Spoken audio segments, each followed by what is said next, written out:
kalau bisa jangan ada lagu pakai suara, nggak apa-apa. Udah. Iya. Bang, cerita nih, kenapa nih Lia nih katanya ada peradilan apa enggak sih di PN Jakarta Selatan? Ya, terima kasih. Jadi memang yang pertama juga kita kaget ya. Kenapa tiba-tiba klien kami Lia Kalista ya ditetapkan sebagai tersangka.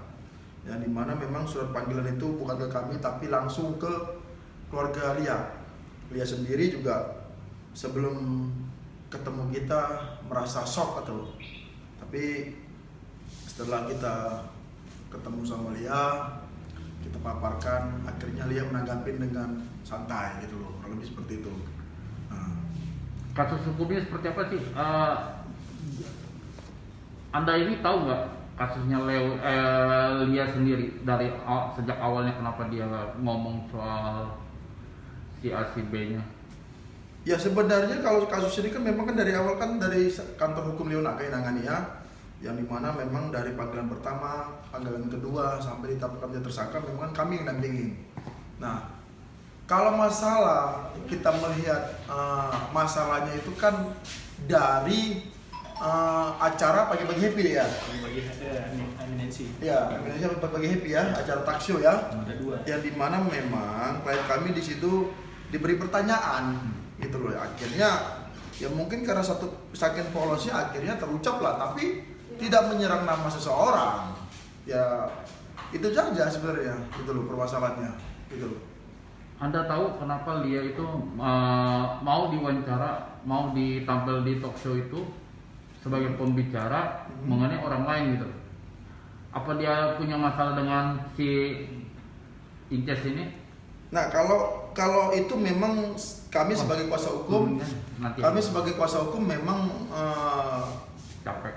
Tidak pernah menanyakan masalah tim-tim itu ya, tim-timnya yang pelapor ya. Tapi yang pasti memang ya Lia sendiri juga mengakui ya spontan saja gitu loh, spontan.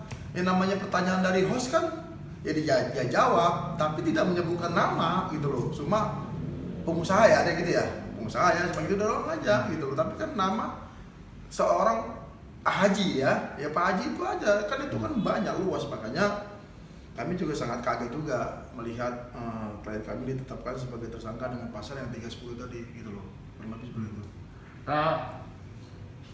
Dia ini mengetahui atau memang disuruh atau bisa ngomong seperti itu gitu? Jadi ditegaskan sekali lagi dari videonya kan bisa kita lihat bahwasanya sumbernya untuk bahan daripada yang dipermasalahkan itu sumbernya dari pertanyaan. Tentunya dia hanya menjawab daripada pertanyaan yang diberikan. Bahkan kami ulangi kembali lagi, hal-hal pertanyaan yang menjurus, Lia bahkan menolak supaya jangan menjurus. Terus yang kedua, mengenai berhubungan. Berhubungan itu berhubungan seperti apa? Jadi banyak yang di sini nanti akan kita uji. Kita gelar, bisa berteman, haji. Emang cuma satu haji, kan seperti itu. Jadi ini kita perlu uji dan kita memang sangat kaget. Tapi nggak apa-apa. Ini kita tetap kooperatif terhadap apa yang diputuskan kepolisian. Tapi kita selaku lawyer kita akan menguji ini supaya nanti jelas dan terang, supaya berkeadilan juga buat klien kita. Seperti itu. Jadi ada hal-hal yang perlu diuji di sini untuk kebenaran daripada apa yang diputuskan ditetapkan oleh daripada pihak kepolisian. Gitu. Tapi yang diucapkan Lia itu apa dia memang sebenarnya tahu gitu jalannya, terus kenapa dia arahnya ke sana juga, Pak? Jadi gini, makanya kan pada dasarnya itu Lia itu hanya menjawab pertanyaan.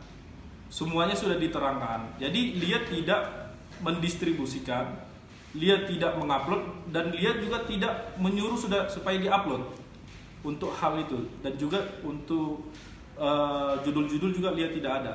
Jadi Lia tiba-tiba untuk eminensi yang pertama Lia ketemu, bahkan Lia udah mau pulang. Lia karena seorang yang public figure dan juga orangnya ramah dan baik, dia ada pertanyaan dan akhirnya dia jawab, dan dia juga jawab hal-hal yang menjurus dia berhentikan. Di pagi-pagi happy juga kita lihat bahwasanya arah-arah yang untuk menjurus dia bahkan tidak mau menjawabnya dan bahkan memberhentikannya seperti itu. Jadi ini sumbernya dari pertanyaan. Jadi dia dari mana? Makanya nanti ini kita uji dulu. Tetap kita menghargai apa yang ditetapkan oleh kepolisian, tapi ini perlu diuji seperti itu. Gimana jawaban mungkin pembelaan dari dia sebagai tersangka ini? Ya kalau kami kan itu kan hasil gelar ya. Nah rencana juga kan kemarin kan Rabu ini kan panggilan lagi. Nah nanti kita lihat panggilan seperti apa gitu loh. Nah bisa saja mungkin ya kalau memang udah dia tetap tersangka kan berarti kan arah ke pengadilan. Ya kita akan sidang terus. Tapi kalau sampai ada penahanan ya kita akan rapid seperti itu. Tapi ini kenanya apa? Pasal undang-undang IT atau apa? Enggak, klien kita ditetapkan cuma satu pasal doang aja, 310 doang. Iya. 310 aja. Ke sana. Ya. 310 aja. Tapi abang lihat si Lia ini seperti apa sih sekarang ini? Mungkin ada rasa cemas, takut atau apa sih? Oh, kalau Lia sekarang sih pertama memang cemas ya waktu mendapatkan surat penetapan sebagai tersangka. Tapi setelah kita memberikan saran dan setelah kita paparkan payung hukumnya, akhirnya Lia mengerti ya santai aja sekarang. Kita Lia sudah percayakan ke kantor hukum kita, ke kuasa hukumnya ya dia ya tinggal santai aja, tinggal mengikuti arah kita aja seperti itu kurang lebih. Kapan dipanggil itu? Mungkin minggu depan. Minggu depan. Situasi sekarang kan COVID ya. Nah. COVID ini tidak ada pemeriksaan kali kan, jadi ya diundur lagi minggu depan. Apa sebagai agendanya apa? Agendanya Pemeriksaan sebagai pemeriksaan sebagai tersangka dong. Sebagai tersangka. Kan kemarin itu kan gelar nih. Iya. Gelar ditetapkan. Ya, nanti ya pemeriksaan sebagai tersangka. Begitu. Ya, Seperti itu. tentunya kita nanti juga akan memberikan keterangan-keterangan dalam hal untuk segi hukum untuk klien kita dan juga bukti-bukti seperti itu terhadap hal ini supaya nanti juga kejaksaan bisa menilai apakah perkara ini layak disidangkan dilanjutkan atau tidak seperti itu. Oke, terima kasih.